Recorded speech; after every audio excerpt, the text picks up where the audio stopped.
하나님은 에스겔에게 두루마리를 먹으라고 하십니다. 그리고 그 두루마리를 에스겔에게 먹이십니다. 그 두루마리를 먹어서 배에 넣도록 하시고 창자에 채우도록 하십니다. 이 두루마리는 무엇일까요? 그것은 하나님의 말씀입니다. 옛날에는 그 성경을 쓸 때 다 파피루스라는 이렇게 양피지 종이 있죠. 이렇게 많은 두루마리로 되어 있는 종이에 다 썼습니다. 그래서 성경은 원본은 안 남아 있어요. 사본만 남아 있는데요. 그 사본이 어떻게 발견됐냐면 단지에 이렇게 두루마리 형태로 이렇게 있는 것들이 발견된 거예요. 그래서 최근에 가장 최근에 발견된 게 쿰란 동굴에서 발견된 쿰란 사본이라고 해서 거기에서 뭉텅이로 구약 성경들이 대부분 다 발견이 됐어요. 그래서 그것들이 좀 역사적으로 아주 중요한 의미를 가지기도 했습니다. 하나님의 말씀은 우리의 영혼의 양식이 됩니다. 그 말씀은 꿀과 송이꿀보다 더 답니다. 말씀에 대한 반응이 생명과 사망의 길을 결정합니다. 하나님의 사람들에게 있어서 가장 중요한 것은 하나님의 말씀을 먹는 것입니다. 말씀을 먹는 것이 가장 중요합니다. 선한 사람은 그 마음에 쌓은 선에서 선을 냅니다. 하나님의 말씀이 자꾸 들어가면 그 말씀이 결국 우리 안에서 소화되어서 나오는 것입니다. 그렇다면 말씀을 어떻게 먹을 수 있을까요? 먼저는 성경 통독과 말씀 묵상을 통해서 우리가 먹습니다. 주님의 말씀을 듣고 읽고 묵상하면서 먹습니다. 또한 설교 말씀을 통해서 먹습니다. 예배 때에 설교 말씀을 통해서 또한 먹을 수 있습니다. 수요일 날 말씀을 묵상하는 훈련을 하는 것 역시 우리가 하나님의 말씀을 잘 먹을 수 있도록 훈련을 하는 것입니다. 말씀을 아주 잘 먹은 사람은 말씀을 또한 전할 수 있는 사람이 됩니다. 하나님의 말씀을 그 말씀이 필요한 사람들에게 전하고 선포할 수 있는 사람이 됩니다. 우리가 역사적으로 볼 때 부흥이 일어날 때요, 하나님이 뭐부터 하시는 줄 아십니까? 한 사역자를 선택하셔서 말씀을 계속 먹이시는 거예요. 그 사람이요 정말 말씀을 스펀지 같이 빨아들여요. 성경을 10독을 하고 100독을 하고 그리고 나서 갑자기 그 사람을 쓰시기 시작해요. 그러면 하나님의 역사가 막 일어나는 거예요. 대부분의 역사에 일어났던 그 하나님의 부흥이 그렇게 일어납니다.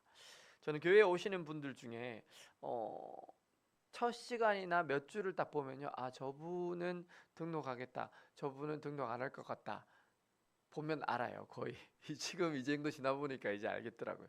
뭘 보면 되는 줄 아세요? 말씀에 대한 반응이 어떤지를 보면 압니다. 이렇게 그 처음에 딱 오실 때 설교 말씀을 들으면서 계속 우시는 분들이 몇 분 있어요. 그러면요, 그분은 어김없이 등록하고요, 교회에 잘 적응하세요. 진짜 한치도 흐트러짐이 없어요. 전혀 이렇게 다른 방향이 생기지 않아요. 말씀에 대한 반응이 어떤가에 대해서 정확하게 알 수 있어요. 그래서 믿음이 자랄 것 같은 분들은 오셔서 말씀에 그렇게 이렇게 은혜를 받으시고 눈시울을 적히시고 그렇게 한참을 하시다가 몇 주를 그렇게 하시다가는 이렇게 성경 공부 등록하시고 그러고는 있다가 등록하시더라고요. 보통 그래요. 그런 분들이 믿음이 자라요. 믿음은 들음에서 나고요, 들음은 그리스도의 말씀으로 말미암습니다. 우리가 하나님의 말씀을 우리가 먹을 때 우리의 영혼이 살아납니다. 오늘 에스겔도 하나님의 말씀을 먹습니다. 먹었더니 그 말씀이 꿀과 송이꿀처럼 답니다. 그리고 그 두루마리의 말씀을 충분히 먹습니다. 말씀을 충분히 먹은 에스겔을 하나님께서 이제 말씀을 들어야 하는 사람들에게 보내십니다. 그들은 누구입니까? 그들은 바로 동족 이스라엘 백성입니다. 언어가 다르거나 말이 어려워서 알아듣기 힘든 이방 백성들에게 보내는 것이 아니라 같은 민족, 같은 언어를 쓰는 이스라엘 백성들에게 보내셨습니다. 그런데 그들이 듣습니까? 듣지 않습니다. 하나님은 그래서 마음이 더 아프십니다. 차라리 이방 민족에게, 언어가 다른 사람들에게 보내었다면 그 말씀을 들었을 텐데, 하나님의 백성 이스라엘은 이렇게 하나님께서 선지자를 준비시켜서 하나님의 말씀을 대언해도 듣지 않습니다. 그렇다면 왜 이스라엘 백성들은 하나님의 말씀을 듣지 않았을까요? 그것은 그들의 이마가 굳고 마음이 굳어서 그렇다고 말씀합니다. 이마가 굳었다는 것은 무엇을 말씀할까요? 그것은 고집이 센 것을 말씀합니다. 내 철학, 이성, 논리, 편견, 선입견, 이걸 안 내려놓는 것을 말씀합니다. 자신이 이미 가지고 있는 편견과 선입견을 가지고 하나님의 대적하는 것을 말합니다. 그것을 바꾸지 않는 것을 말합니다. 그러면 마음이 굳는다라는 것은 무엇을 말씀할까요? 딱딱한 마음을 말합니다. 부드러운 마음이 아닙니다. 우리 돌밭이 있잖아요. 돌밭은 어떻게죠? 뿌리가 깊이 내리지 못하잖아요. 그것과 같은 것입니다. 이런 마음에 어떻게 하나님의 말씀을 에스겔이 전할 수 있을까요?